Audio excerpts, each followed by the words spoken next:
This is Arab Talk on KPOO 89.5 FM in San Francisco. This is Arab Talk with Jess and Jamal. I'm Jess Khanam. And I'm Jamal Dajani. Jamal, we're broadcasting back from North America. We're both here locally, and we have a great show today. We have a lot of good issues that we're going to be covering today, primarily having to do with the ongoing kind of, I think I want to call it the Israeli delusion that somehow they're fighting for democracy. I mean, there's all these crazy protests going on in Tel Aviv, as you know. Israelis are upset now all of a sudden that Benjamin Netanyahu is the new renewed prime minister, and they're afraid of democracy, but they're really not protesting for democracy. They're protesting for something else. In fact, we're going to talk a little bit about this recent poll that came out from the Israeli Democracy Institute, that half of Jewish Israelis believe that they should have more rights than their Arab compatriots. That doesn't sound like democracy to me, Jamal. That sounds, I don't know what we call it. Apartheid. That sounds like apartheid. Smells like apartheid. Jim Crow, all of that. But they believe in democracy for themselves. They believe democracy is a good concept if you're Jewish, but if you happen to be Palestinian, Muslim, Christian, whatever, then it doesn't hold for you. So we're going to talk about that. We're going to talk also about another poll that came out. This is polling U.S. citizens. 40% of Americans believe that Israel treats the Palestinians like the Nazis treated the Jews during the persecution during World War II. So we're going to talk a little bit about that. That's kind of an interesting development in terms of perceptions. I know how the pro-Israeli folks are going to spin that, but we'll talk a little bit about that. We're going to talk a little bit about the Harvard rescission. They rescinded the former HRW, Human Rights Watch, executive director and founder's membership into a fellowship, basically, at Harvard. This is Kenneth Roth. He's going to be our guest next week, Jamal, but we should kind of review that for everybody. But before we get to all of that, and there's a lot, we have a really great interview with you and Professor Rabab Abdulhadi, who's the professor of Ahmed at San Francisco State University. Basically, and this is not a breaking news. I mean, we've been covering Professor Abdulhadi's struggles at San Francisco State, the attacks on her, the attacks on her scholarship, the anti-Palestinian, virulent anti-Palestinian attacks that she, her faculty, and the students have been experiencing at San Francisco State. And despite her winning every single legal battle, they're coming after her harder and harder and harder. They have not stopped. So this is a really important interview that you did with her. We'll be, we guess we should see it, and we'll see it on the other end. Increased corroboration of Israel's human rights abuses, apartheid, and intensified ethnic cleansing of Palestinians have escalated debate and discussion on college campuses about the Zionist state and its privileged relationship with the United States. Pro-Israel groups have long focused on squelching all criticism of Israel in educational venues nationwide. And at San Francisco State University, a dangerous new tack to achieve this is proposed. It enshrines identity protection in a student's political belief in Zionism, thus characterizing criticism of it as anti-Semitic. This is the result of an assessment survey the university commissioned two virulent Zionist groups, Hillel International and the Academic Engagement Network, to conduct. Strong opposition has been made in a press release signed by, among others, Jewish Voice for Peace and California Scholars for Academic Freedom. Professor Rabab Abdulhadi is here with us today to talk about this escalation of attacks against free speech in academia. She is the founding director and senior scholar of Arab and Muslim ethnicities and diaspora studies program at San Francisco State University. She was recently awarded the Jere L. Bacharach Service Award of the Middle East Studies Association, MESA. Professor Abdulhadi, welcome to Arab Talk. Jamal, thank you so much for having me. It's always a pleasure to be with you. You have been a guest on several previous occasions to speak about San Francisco State University's repeated measures to muzzle and delegitimize both the teaching of Palestine and criticism of Israel. The latest, most dangerous iteration of this is to designate all criticism of Israel as somehow being anti-Semitic. Give our audience a summary of how censorship vis-a-vis criticizing Israel has escalated and when characterizing it as anti-Semitic began. I would just go. Thank you, Jamal. First of all, I think this it's two sides to the same coin. Criticizing Israel and teaching Palestine seem to be a very big problem for Zionist groups, for Israel, and for Israel lobby industry groups. And I would include among them San Francisco State University administration, that has increasingly become more and more and more overtly in that perspective, as you said. This has been going on actually in our oral history interviews, teaching Palestine with several Palestinian community students, scholars working with San Francisco State. We speak to them ever since maybe the General Union of Palestine Students was set up at San Francisco State in the late 80s. There has not been any occasion without Palestinians being targeted, criminalized. The height was in 2000, after 2001, 9/11, 2001, and Aqsa Intifada, when General Union of Palestine Students was sanctioned, and the university set up a task force, presidential task force, which began as a very pro-Israeli task force. It was expanded to 200 people. You were one of them. There were so many people part of the community, and recommended that there has to be a need to set up academic program to advise the students and so on. It took 5 years, from 2002 to 2005, when I was approached to come and set up what they asked me, Arab and Islamic. I said, no, I think Ahmed, Arab and Muslim Ethnicity and Diaspora Studies, makes much more sense. And this has continued. In 2002, GUPS was sanctioned. Right before I came on campus, the students were sanctioned for the Palestinian mural honoring the late Professor Edward Said. Then there was, when I came on, there was multiple Zionist groups who protested at the holding of a conference on campus by Al-Auda, which was already approved by the university. After I came, there was a big attack against us hiring the 2 faculty members that I had insisted upon in my contract, in my job contract. Otherwise, I would not have come and joined San Francisco State, for the simple reason that you can't build a program with one person. You really need critical mass. And the Zionists also paid $90,000 in order to bring a visiting scholar in Israeli studies. The university continues to set up Israeli studies and bring people who are very much pro-Israeli right-wing Zionism, Zionists, committed Zionists, to set up this program. It escalated to attacking me and attacking GUPS, accusing me of misuse of university funds. Every single accusation that they've had lodged against me, I was cleared. Not only I was cleared, I was completely vindicated, including a very vicious, nasty, frivolous but very dangerous lawsuit by the Lawfare Project, filed on behalf of students at San Francisco State, as well as a former director of the Jewish National Fund, who also sued. I was the only professor who was sued, along with multiple university administrators and leaders.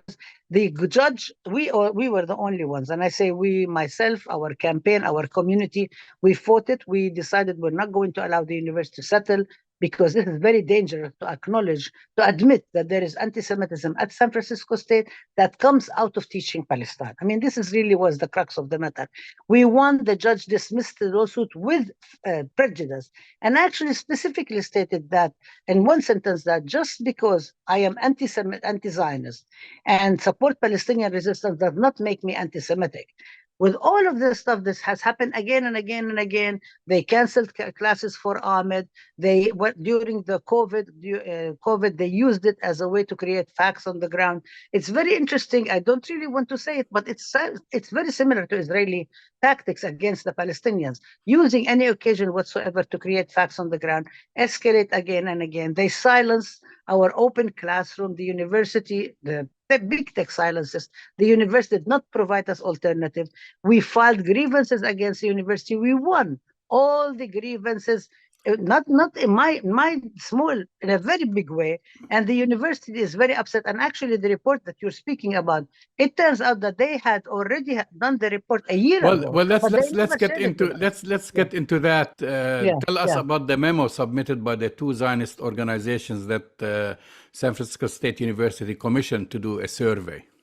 Yes, so this is very interesting. It's actually very, very suspicious too, and very problematic, because it seems that the university has commissioned these two groups, Hillel International, which is actually quite discriminatory. It doesn't allow any Jewish students who support boycott, divestment, sanctions to join. It kicks them out. And there are several now chapters called Open Hillel by Jewish students at various colleges, including Smarthmore, which is a very well-known liberal arts college on the east side, challenging Hillel, saying that you are actually shutting us up. And the Academic Engagement Network, which for those who do not know, they need to know, it was set up by Mark Yudof, the former chancellor of the UC, who left under very suspicious circumstances. He had a vote of no confidence. People did not really like him. He set up this network, and now the executive director is a woman, professor by the name of Mariam Ilman, who's very rabid anti-Zionist, pro-Zionist professor at Syracuse University. Both are very well known about targeting specifically Palestinian scholarship. They specialize in attacking people on campuses, scholarship, students, and advocates. And so the university seems to have commissioned them from the memo that we've seen. It just came out of nowhere in a letter that President Mahoney sent to the campus, saying that we had commissioned them a year ago, last year. Nobody knew about it. Nobody heard about it. Mind you, we are a public university. They put it out. And then in it, they claim that they make a lot of claims, and I'm sure we will get into it. And then in this October, President Mahoney put out a memo saying, "Oh, we commissioned this, and this is in order for us to address the campus climate that is anti-Jewish." Except that everything in the memo itself, the findings prove the opposite. They actually contradict the claims that the memo was set up towards. And then at the end, they conclude that the thing that really needs to happen is that banning anti-Zionism and not allowing anti-Zionism in teaching. By the way, I'm the only person who's mentioned in the whole memo, and Ahmed Studies is mentioned in the whole memo. Nobody else is mentioned. They are so the press the press release points out that was issued how the memo these organizations drafted is at odds with the actual campus climate assessment report in many aspects. That's what you're talking about. Yes. For example, mischaracterizing what a majority of Jewish students think. Were any other organizations commissioned to make recommendations vis-a-vis their community? For example, were Palestinian or Muslim organizations also asked for recommendations? No. To my knowledge, no Muslim organizations, no Arab organizations, no non-Muslim, non-Arab organizations, no organizations that do research like, let's say, Pew Research or anyone. There is a lot of organizations in the academic environment. If you want to do an academic study, you actually go to groups that know how to do that. None of these groups have ever been, to my knowledge, have been asked. None of the faculty members have been asked. They have a panel of people that they set up.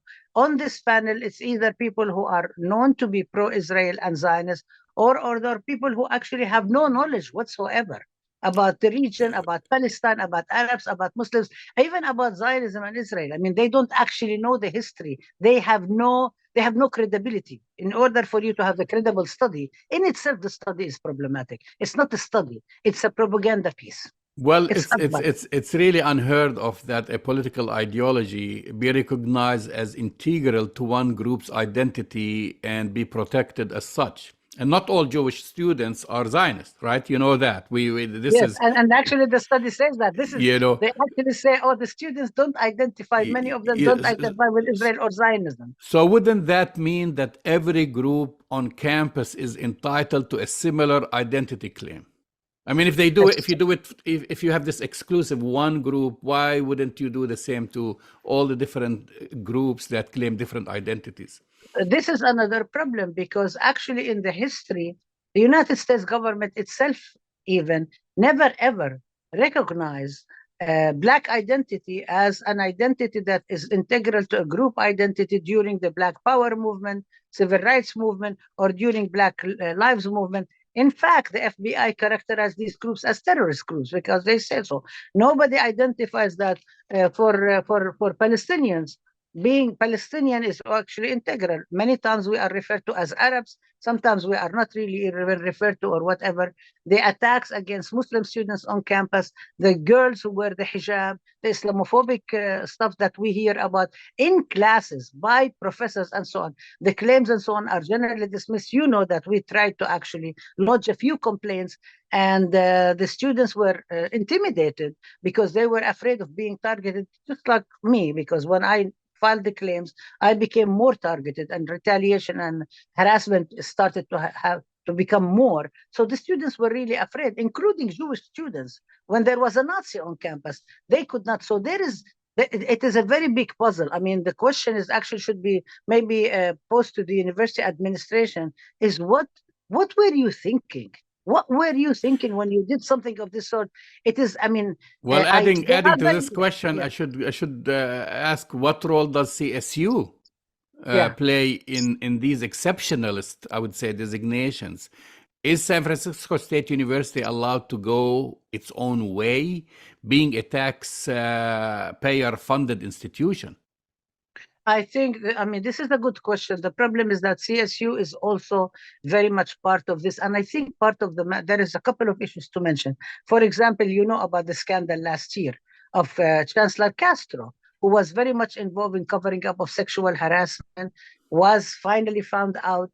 He was supposed to be let go. Then they gave him a very higher sweetheart consolation prize, gave him more money and so on, until everybody started screaming at CSU. We know that there is a lot of complaints going on at several campuses, but there is something problematic with SFSU and CSU. And I also want to give you an example on Palestine in particular, with what's happening with CSU at this point and their collaboration with the Lawfare Project, which is actually as bad, if not worse, than the collaboration with this. But let me go, part of the problem, Jamal, is that neither CSU nor SFSU are actually acting as public institutions. Institutions for the public. Public education is supposed to benefit all members of the public equally, is supposed to be accountable to the public. So what they do, just like this report, it's all behind our backs. Nobody knows that is going on. It's not subject to scrutiny. People submit, and including us, public record requests, FOIA, which is according to California law, we're supposed to receive it. We don't receive it. We do not know what's going on. There is a lot of hush secrecy. And when people file grievances, they are supposed to all be secretive. They all go to HR, and you know HR, human resources, their job is to basically clear the university of any liability. Now, most recently, CSU actually told the union, which represents me, that they are going to release to the Lawfare Project, to somebody, a lawyer who's related to the Lawfare Project, is in his letter, he is CCing the head of litigation of the Lawfare Project that sued us, right? And has been maligning us and smearing us and so on. They're going to release to him all the files of my grievances that we won last year. It is clear that this is vindication. This is the university is being vindictive because they lost big time all of this. But the grievances are not supposed to be subject for them to release to anybody, because all grievances are supposed to be protected. We're members of the union. We're supposed to be protected by the collective bargaining agreement. Now the university lawyers are actually collaborating with the Lawfare Project and arguing, the head of the university litigation, CSU now, not just SFSU, SFSU too, but CSU also, that they have the right to give this because our grievance was public. But all statutory grievances are public. They are never held privately. Anybody could come from the street and go and attend. Nobody is turned away.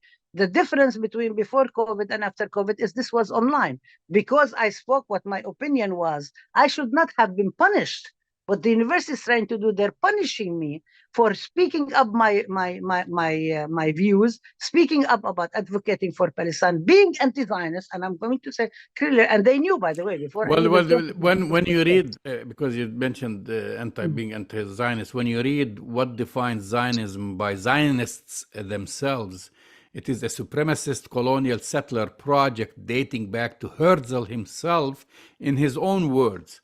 Don't you think that when the past and present presidents of San Francisco State University come out in full support of Zionism, they should delineate what this racist ideology advocates for and own it? Don't you think so? Yes, of course they should. I mean, I'm talking about the current president is a historian, at least. And not only a historian, she claims to be a historian of white nationalism.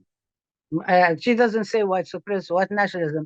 But if you really know, you don't even really need to know the history of the U.S. as a settler colonial state. I'm giving her. I will give that. I'm saying you don't have, but you know that there is the history of U.S. white, quote unquote, nationalism, white supremacy that has been very intimately related to Zionism. There is so much writing on it, you cannot escape it. It's not like there is a little obscure reference here. Well, and there. It's in their own words. This is not even by someone from the outside writing about it. This is when you read the early Zionist founders or the early Zionist movement itself. It's all in writing that this was a settler colonial project.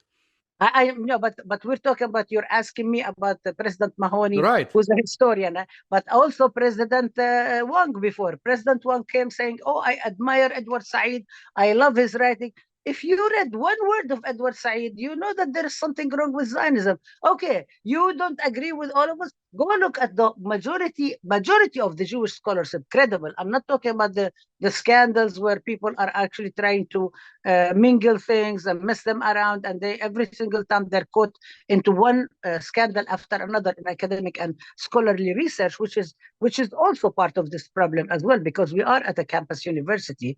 So if he had read any word from Edward Said, he would know that there is something wrong with Zionism. It was all as a result of lobbying and collaboration with Israel lobby industry groups, donors, pressures, will give you money. And of course, as you know, even before Ahmed, the prevailing Islamophobia, anti-Arab, anti-Palestinian hostility and racism, that's part of the mindset of the American racist imaginary. So, for example, when Zionism advocates for killing Palestinians with impunity and ethnically cleansing populations from villages, these are facts that are documented in Israeli media and by the way, Israeli historians. Is this what San Francisco State University stands behind? This is this is actually the question that we're asking. It's now when everybody, I mean, if you say, let's say in 48. Okay, or if you want to say in 1967 or something, maybe some people were misguided. Today, every single Israeli newspaper, mainstream, there were 100,000 people this week protesting against the Israeli government. Israeli ministers, including Netanyahu, who is now actually being seen as a centrist compared to Ben-Gvir and Smotrich and all of these more racist ones. Netanyahu has uttered so many statements against Palestinians. It's really a question. For me, it's really surprising as a scholar. Mind-boggling. It's mind-boggling. Why are you hanging on? It just reminds me of the scholars who stood by the South African apartheid government when it was falling apart, and everybody in the world was saying it's a problematic, except for President Reagan, who was saying, let's do constructive engagement. Why are you hitching your wagon?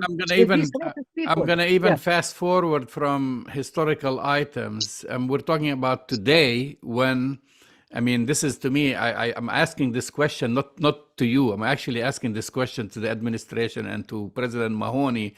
Within the past 18 months, we're talking about something within the past 18 months to 24 months, when Amnesty International, Human Rights Watch, Israel's own human rights organization, B'Tselem, the United Nations rapporteur, the Israel's former attorney general, all say that Israel practices apartheid. Don't they pay attention to this and change their tune? I mean, and this is what this is really for me. I think this is a question for the administration. I would like to ask. I mean, I've asked Jamal, and we've all asked. I've asked, the community has asked, the students have asked. When the university came up with a statement in support at one point about 2 years ago, I remember the students wrote a letter to President Mahoney, and we went and met with President Mahoney when she came, thinking that she claimed that she's going to do things differently, and she was hired right at the same time when I received that death threat, if you remember. At my university, it turns out that it wasn't actually only to my university mailbox, it went to her office as well. And they sat on it until we discovered it.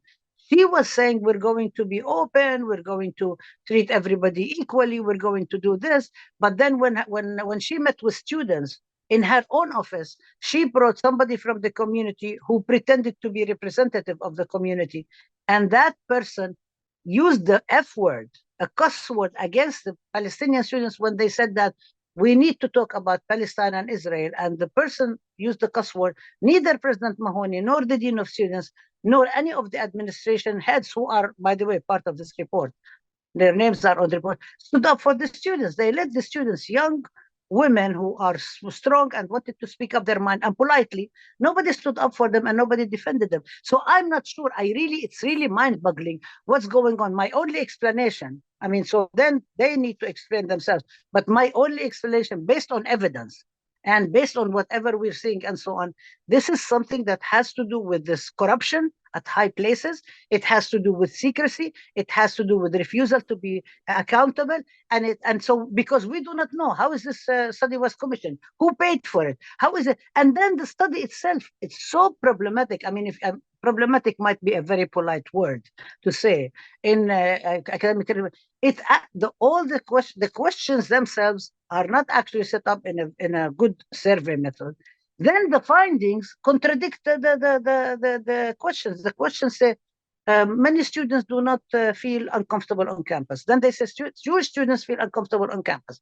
They say they interviewed 8 or 9 professors, all but one said that they don't support Zionism, and they're not for Zionism. Well, it's even bigger than this. I mean, like as I mentioned, it's sad in this day and age when all major organizations have certified Israel as an apartheid state, and they are looking the other way and ignoring this fact. And in fact, what that tells me that they are supporting apartheid. That's what they're doing. They're supporting apartheid in Palestine, and they're supporting it on campus. I don't know what's their position, but they definitely have to come up with an answer to this.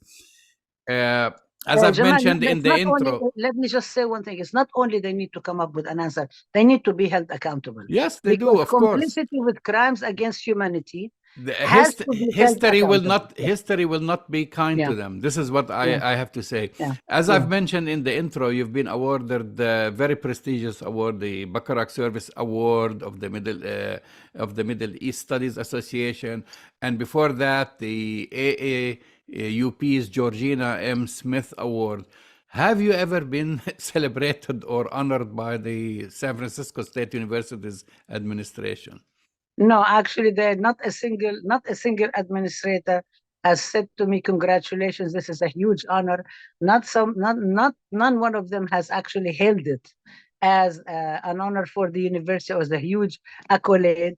As a matter of fact, when I was doxxed by some of these fringe Zionist groups, Canary Mission, and so on, I received an email from the dean of faculty and the provost saying, "Oh, we see that you are being doxxed.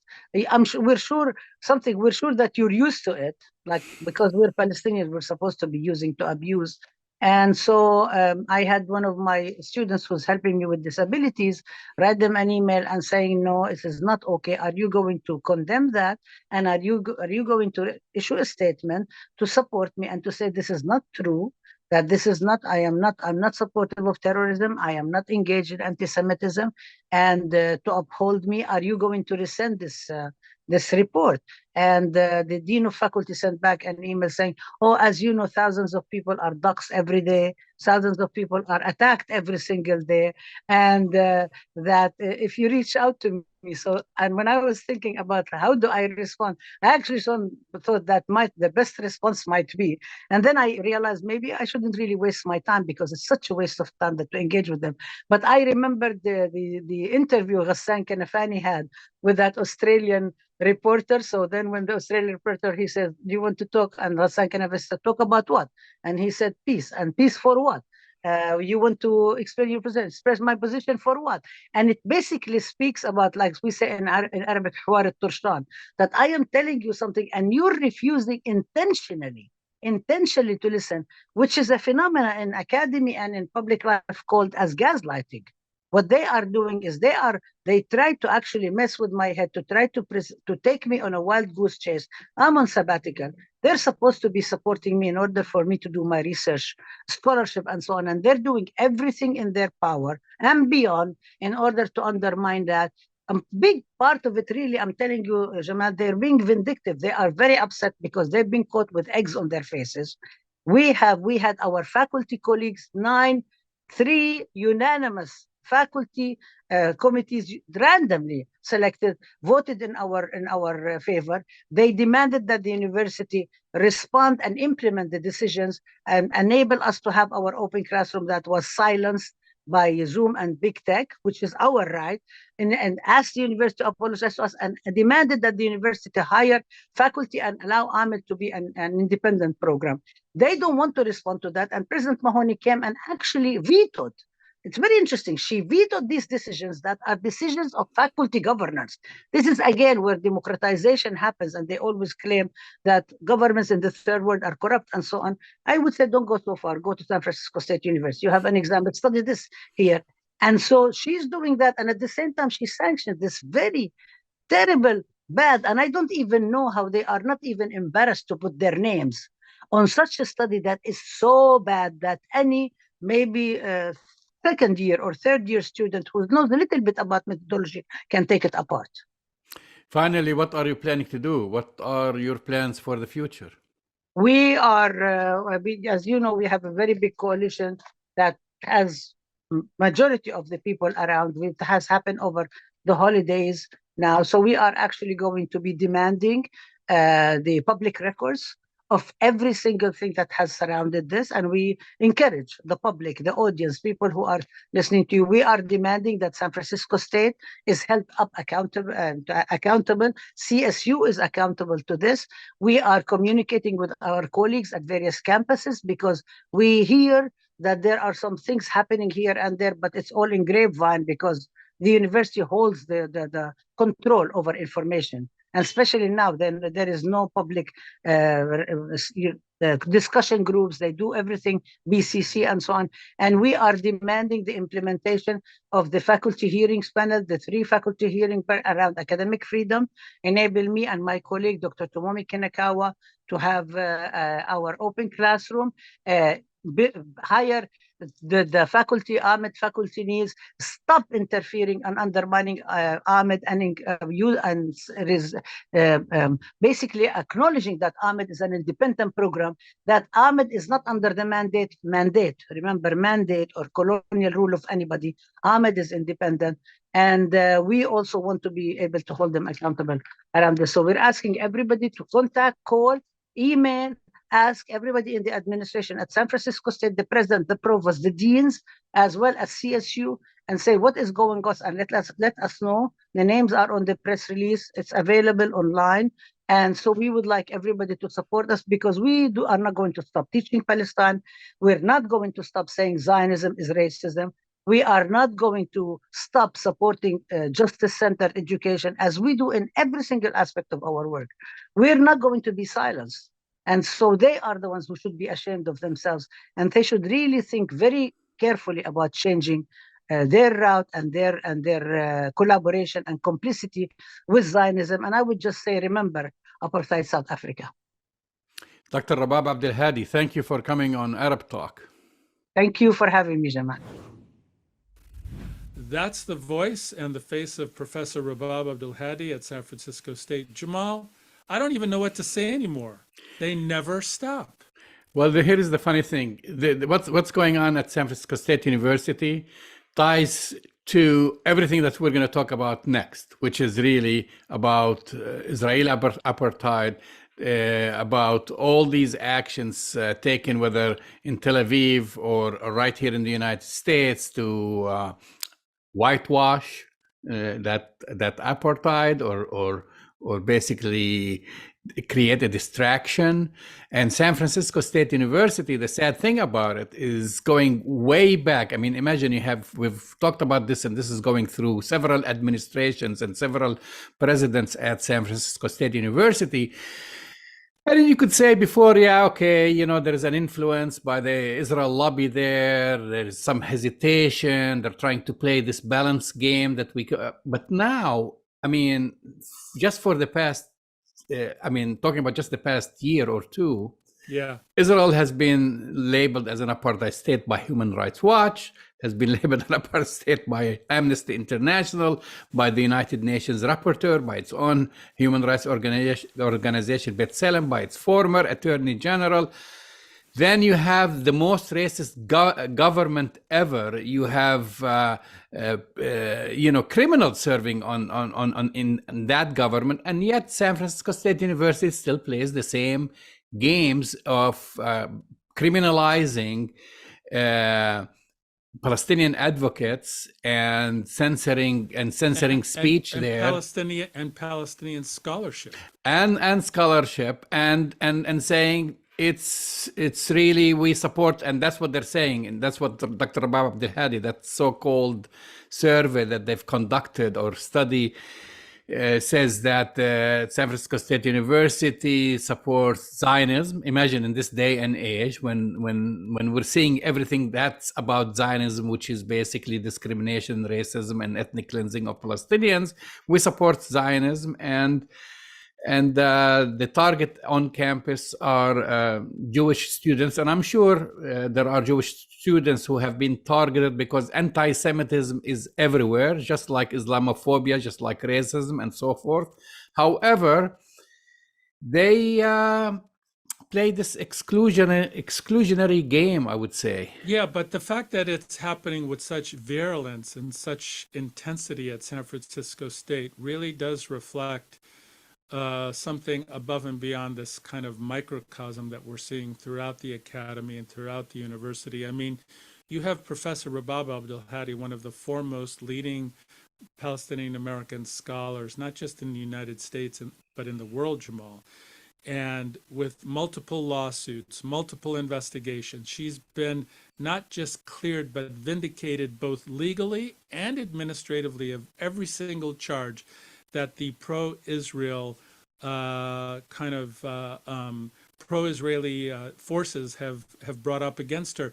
And they've enlisted former presidents of San Francisco State, the provosts, and other academic, structures within San Francisco State, and they've lost every single time. Not only they lost lawsuits, Jess, but the crazy thing is that Dr. Rabab Abdulhadi brought a grievance in front of her peers. That's right. And the president of San Francisco State University overruled this, vetoed their decision, which is basically to open an investigation, to apologize to her, to give her support, everything else, and 2 hearings. And then the president stepped in and said, no, we're not going to accept the findings that were basically, or the judgment that was rendered by That's professors. Right. The academic senate. It was the academic exactly. Senate. And I'm like, so if it's like the president of San Francisco State University just does not want to honor, does not want to respect the people that they hire. Well, I think we can also say very clearly, and I know you've met with the president of San Francisco State as kind of she invited you to come and meet with her to talk about relations with the community and things like that at San Francisco State and the larger Bay Area community.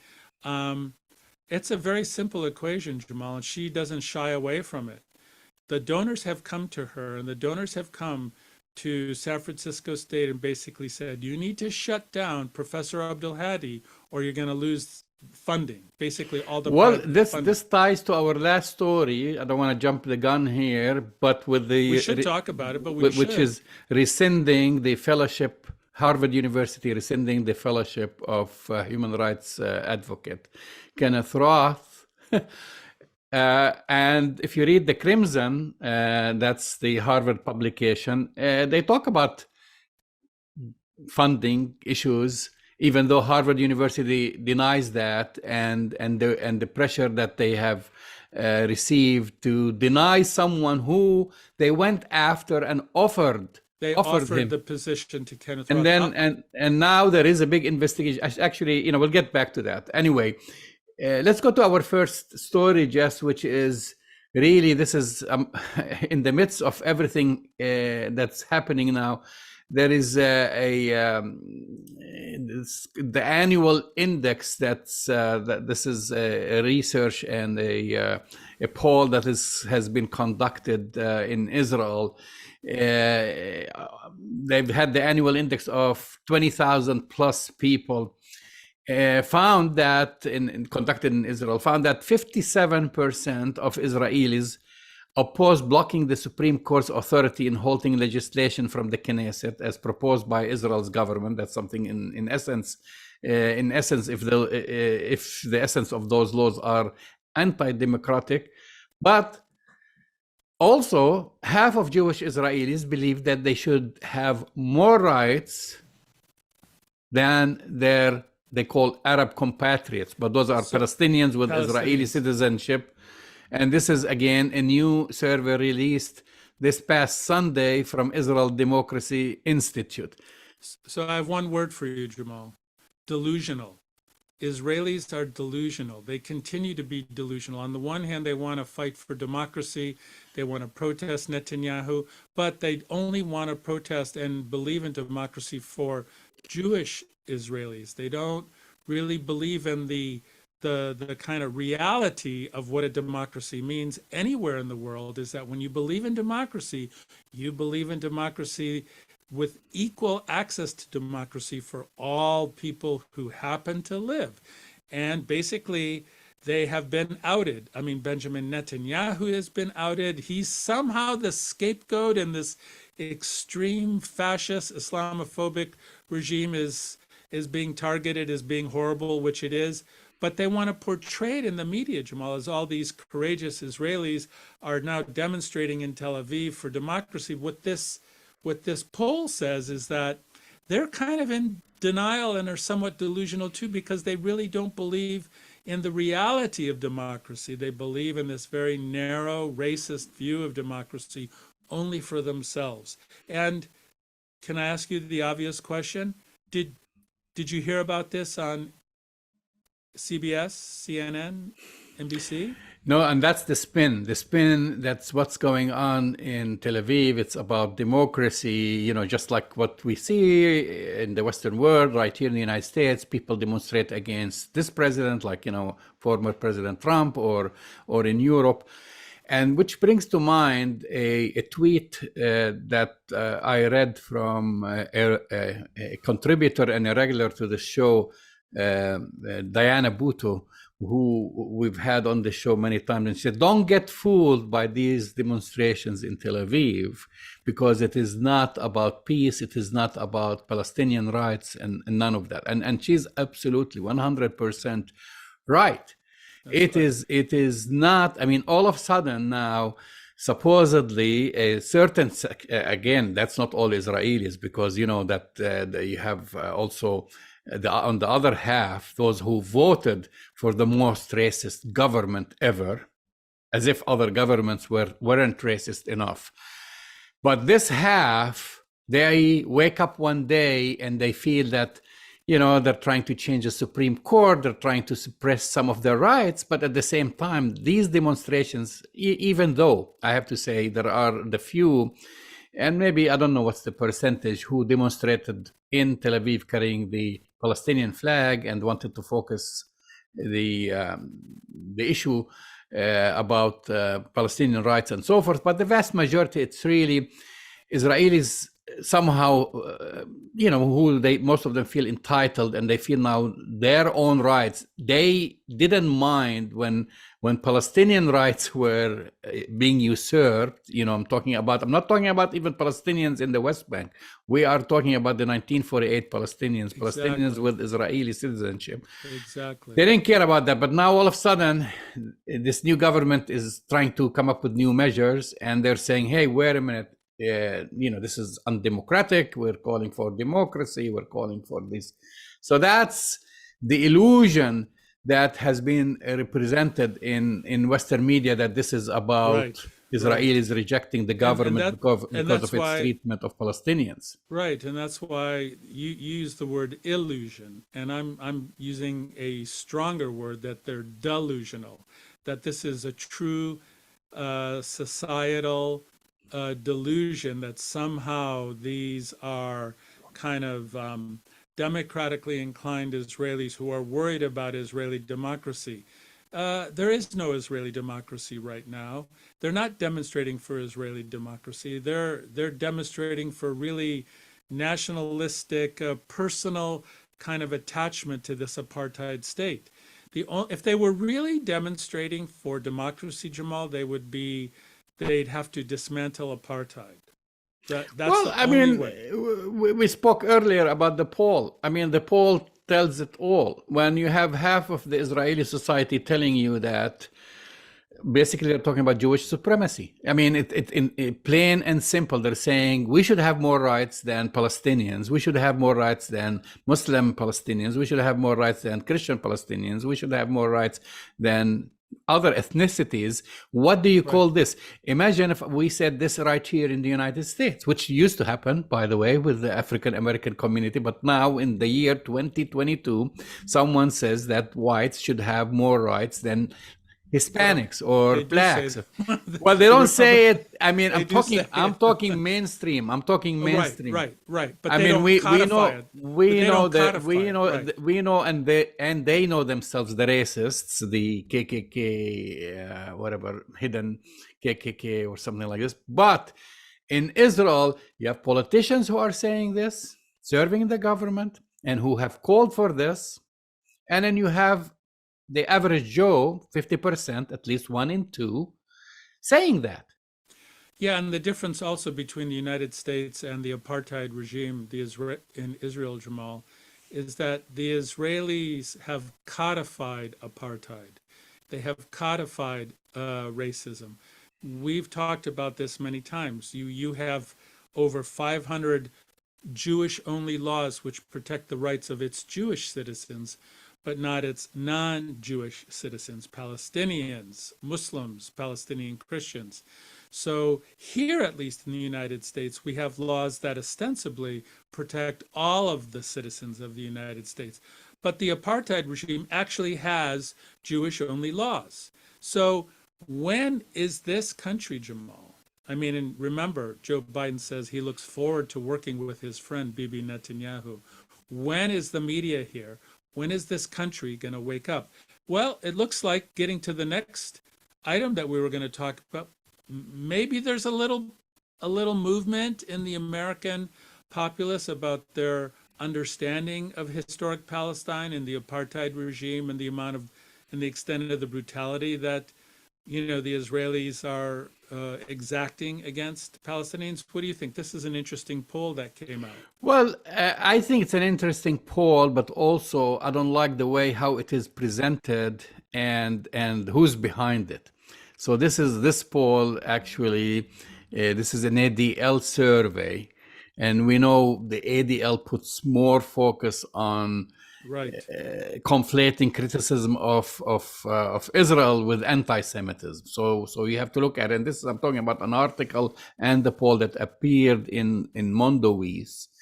And basically, the ADL survey reports that 40% of Americans believe that Israel treats Palestinians as Nazis treated Jews, which is really, it's a remarkable indication of Israel's sinking reputation in the U.S. However, what ADL tries to do is to say that because of this, or because of criticism of Israel on social media, on college campuses, etc., this has been the fuel behind such sentiment. You understand how the ADL is using it? Well, they think it's a reflection of anti-Semitism. Yeah, and that's again, instead of that separation, and that's what not only critics of Israel.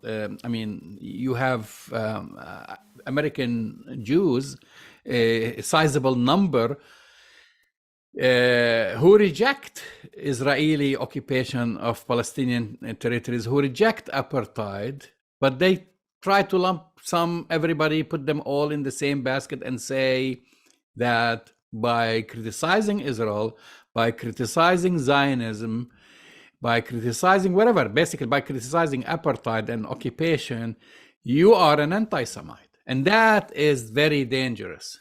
No, it's very dangerous, Jamal, and it links back to your interview with Professor Abdulhadi, because it's all linked. Because it appears that the only strategy now that the pro-Israel lobbies have in their arsenal of attacks to protect the apartheid state is to trumpet the threat of anti-Semitism. Now, as we've always said, there is real anti-Semitism. It needs to be confronted like all other forms of hate and racism and attacks. But the way in which they're using it is to silence any and all criticism of the apartheid state. And this criticism of Israel, we don't have time to talk about it today, Jamal. But it's happening at the International Criminal Court. It's happening at the United Nations. It's happening in the EU. It's happening with Israeli NGOs like B'Tselem. It's happening with human rights organizations all over the world. I mean, the reality is, Jamal, they're losing the battle against trying to distort reality. The reality of apartheid is hitting very strong. And the world is beginning to really see this in ways that is, really frightening to kind of supporters of the apartheid state. I think that's really at the heart of what we're seeing now with the ADL and these reports. Yes, and we have a few minutes left, but next week we promise our audience we're gonna delve into this deeper, because we're gonna have a conversation with Kenneth Roth, and that's our last segment here, Jess, and I'm sure a lot of people have heard, because it received a lot of coverage, which thankfully it did receive a lot of coverage, unlike other incidents on other college campuses. Right. But we'll take it. That's this coverage. Now, for those who know what happened, of course, Kenneth Roth, the former executive director of Human Rights Watch, has been there for decades, gets invited to a fellowship at Harvard University, and then basically you have the dean of the Harvard Kennedy School, Douglas Elmendorf, vetoes that decision and says, no, we're rescinding this. Now, I'm just going fast forward, there are hundreds of Harvard affiliates, and this is based on an article in the Harvard Crimson, calling on Harvard Kennedy School Dean Douglas Elmendorf to resign. So there is a big campaign signed by alums and alumni and all academics, etc. So there's a big thing going on about this, which we're going to have a discussion with Kenneth Roth himself next week to explain exactly what happened. But then again, this is all tied to going back to Dr. Rabab Abdulhadi, what's happening at San Francisco State University. And that's why I say it's kind of crazy for San Francisco State University to keep taking that same discriminatory stance when they see everybody is saying, you are dealing with an apartheid state. Yeah, I'll say it, Jamal. San Francisco State, the administration, the president, the provost, they're on the wrong side of history. Full stop. The dean at Harvard, Elmendorf, he's on the wrong side of history. History will show them to be cowards. History will show them to be wrong, and history will kind of throw them to the side as people who have, as the people who supported apartheid South Africa learned, you can't support this form of exclusion and racism. It's just, you're on the wrong side of history. And you've been listening to Arab Talk on KPOO San Francisco, 89.5 FM. Go to our website, arabtalkradio.com, to download the latest shows, and we'll talk to you next week. We'll see you next week.